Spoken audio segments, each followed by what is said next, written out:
Good morning. It is 7:02 on Wednesday, February 20th, 2013. This is Kansas City's Morning News. I'm E.J. Becker. I'm Ellen Shank. Our top stories. A fire still burns on the plaza this morning where just hours ago a popular restaurant stood. Snow forecasts have been revised upwards. Wait till you hear how much snow's on the way. And another report of stranger danger in Johnson County. In sports, I'm Josh Klingler. Missouri stays unbeaten at Mizzou Arena. In business news, I'm Krista Claus, seeking public input on the controversial sale of an area hospital. Sports and business news in depth in the next half hour of Kansas City's Morning News. Right now it is 7:03 at KMBZ.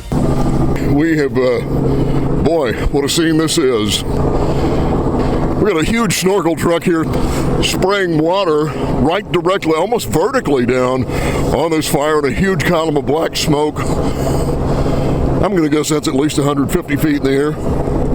And a third alarm company was ordered. We're being asked to move back now. Third alarm company was ordered. It's very obvious this damage is going to be incredibly heavy. Bill Grady rushing to the scene where JJ's restaurant once stood. Now this morning, over a dozen people are injured. One remains missing after the huge blast at 48th and Bellevue that destroyed the decades-old restaurant. Missouri Gas Energy says a contractor did hit a gas line near the restaurant. Our coverage continues now with Kyle Hendricks, who's live on the scene of the Country Club Plaza. And Kyle, do we see another small fire burning in the remains? Yeah, Ellen, there's actually a little bit of a small flare-up that started in the midst of the rubble that once was JJ's restaurant here on the west side of the plaza. It looks like crews may have gotten it under control. It's just a small flare-up, a hot spot, if you will, in the midst of the rubble. Nothing to be too concerned about. However, wondering if that may push back the search for the missing individual. Again, one person is missing from last night. It's a female employee of JJ's. Heavy equipment will be brought in this morning to try and dig through that rubble. Again, 3 to 4 feet of rubble from where JJ's used to be. And Mayor Sly James says the search and rescue needs to begin as soon as possible. Our main concern right now is the fact that we still have a missing individual whose family is very much in anguish about that. We need to resolve that problem. Now that search and rescue from the heavy equipment along with cadaver dogs is set to begin here shortly now that the sun is starting to come up here on the plaza. You're also going to have investigators from the fire department, KCPD bomb and arson. Also, the ATF will be working the scene, hoping to confirm a cause of the explosion. And the mayor talked about how there's a window of opportunity that's short, limited by the time and also from the impending weather. So hopefully trying to get that search and rescue on the way as soon as possible. Reporting live from 48th and Roanoke, Kyle Hendricks, KMBZ News. 7:05 now on KMBZ. And just minutes after the blast on the plaza yesterday evening, those living in the area ran in to see what they could do. Philip Schumacher describes what he saw. He lives just up the hill from JJ's. So we heard him coming down the street, and about 3 or 4 fire trucks rolled up, started spraying the fire immediately, but it was huge. It took them probably an hour to control the fire. Now, we heard here in the last hour from Chief Paul Berardi as well as the mayor of Kansas City, Sly James, who will be joining us shortly here on Kansas City's Morning News.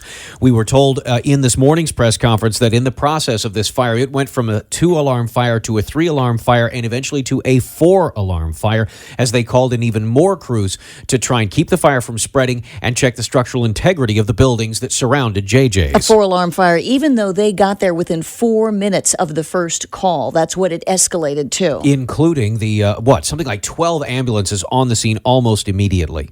Victims, up to 14 of them, spread in hospitals across the city at this point. KU Med has some, St. Luke's has some, other hospitals as well. We're continuing to follow their progress for you.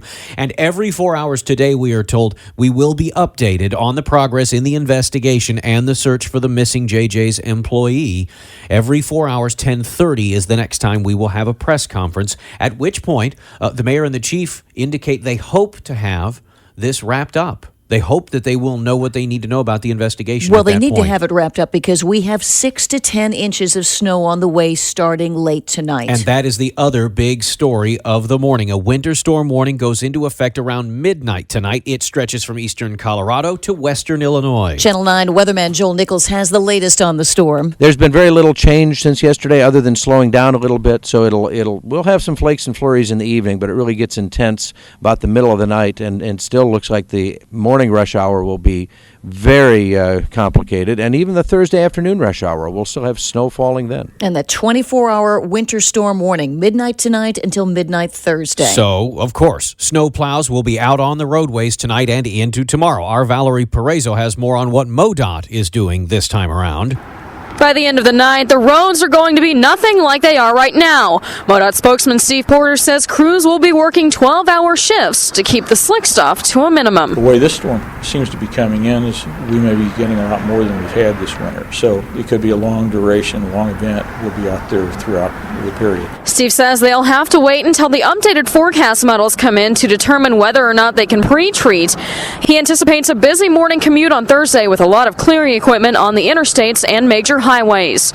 Valerie Perezzo, KMBZ News. 6 to 10 inches of snow on the way. Overnight low of 20. Dan Doty of the City Union Mission says he expects the men's shelter for the homeless to fill up fast, but no one is going to be turned away. We just pull out another mattress and get full. We've had 360, 370 a couple of nights this winter, and so this is going to be another one of those very high number nights. The family shelter, though, is full about almost all the time, and Doty tells us that the mission keeps close tabs on the other temporary shelters so that when space for an entire family opens up, those people will have somewhere to go. The coming winter storm sparking a little bit of good news. For drivers, at least in Johnson County, crews were going to close the ramps from westbound I-435 to southbound 69 highway and from northbound 69 to westbound 435 this morning. But because of the snow coming in preparation, they're not going to do that. So those ramps will not be closed today. KDOT will delay that work.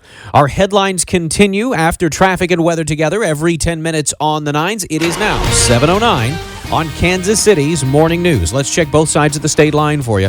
Major Miles in Missouri and Johnny Rollins kicks things off on the Kansas side. Southbound I-35, the old 56 highway out there in Olathe, checking to see if there's something in the road. About 4 or 5 cars pulled over on the right shoulder with flat tires, so they don't know what the deal is down there. They're looking, but we might want to be on the lookout for something in the road there.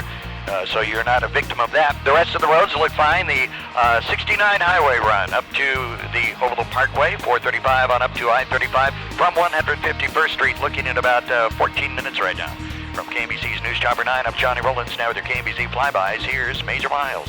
Just starting to see a little bit heavy traffic showing up now westbound I-70 coming past Lee Summit Road on up toward Blue Ridge Boulevard. Not really jammed yet, but going to make it about 15 minutes on your drive from 291 to downtown. A couple of extra minutes on that drive westbound on I-70. Still looking good from the Northland, although we're starting to stack up a little bit across the Broadway Bridge. That is right on schedule as well. Really not too bad. Just a little heavy stuff right on the bridge itself. Really no delay there. Still looking great westbound 435 out of the Triangle. Still a wide open 6-minute run from there on over to Metcalf westbound on 435. Brought to you this time by Capital Federal. I'm sorry, I'm looking at the wrong one. Brought to you by Sure West. Whether your business is large or small, Sure West Fiber Optic Network provides a cost-effective, virtually seamless way for your business to connect. Fiber is a fast, reliable, secure form of delivering your data. To learn more about Sure West Fiber Optic Network, go to surewest.com. Major Miles, KMBZ Traffic. Gentleman weatherman Joel Nichols taking a look at today's forecast, and then we'll go in depth on the snow that's on the way. Joel? It is going to be today a relatively easy to take situation. Get out and get your errands done, running around done. Partly to mostly cloudy, 34 degrees. 20 degrees tonight as the snow moves in. Right now we're sitting at 13, but the wind chill is 2 below zero. From Channel 9, I'm Joel Nichols, KMBZ Weather. We're going to take a look at what's happening in sports. Coming up next now, 7:13 on KMBZ. 7:15 now on KMBZ. Time for a look at what's going on in sports as Missouri protects home court advantage with a big upset win. Missouri stays unbeaten at home this season. A huge win over 5th-ranked Florida, 63-60. Now 15-0 at home. They trail by double digits each half, including 13 in the second. Use runs to get back into the game before halftime, and then once again after trailing in the second half, finally took the lead with just under 3 minutes to play. Cressy races around Wilbekin to the rim, lays it up and in. Gets fouled by Wilbekin, and Missouri has its first lead at 58-57. Mike Kelly on the Tiger Network, and last night here on 98.1 FM KMBZ, Lawrence Bowers with the go-ahead bucket on a jumper with 1:15 to go. Bowers led Mizzou with 17, 12 for Jabari Brown, as the Tigers get a big win, improved to 8-5 in the SEC, handing first-place Florida just their second loss. MU will be at Kentucky on Saturday. Meanwhile, Missouri basketball coach Frank Haith will not be charged with the most serious of charges, unethical conduct, for his time as head coach at Miami, as the investigation surrounding the Hurricanes is finally coming to a head. Looks like Frank Haith's most serious charge will be gone. He'll still have the opportunity to appeal a couple of lesser charges, but should not affect Missouri. Kansas and Oklahoma State tonight. Battle for the top of the Big 12, both at 9-3. Kansas ranked 9 at number 14. Oklahoma State tonight at 8 on 610 Sports Radio. The winner joins K-State atop the Big 12 Conference. Royals played the first of 2 inter-squad games yesterday, another today ahead of Friday's Cactus League opener against Texas. And the Chiefs release wide receiver Steve Breston and tight end Kevin Boss. We check sports at 15 to 45 past the hour in Kansas City's Morning News and all day long on 610 Sports Radio. I'm Josh Klingler, KMBZ Sports.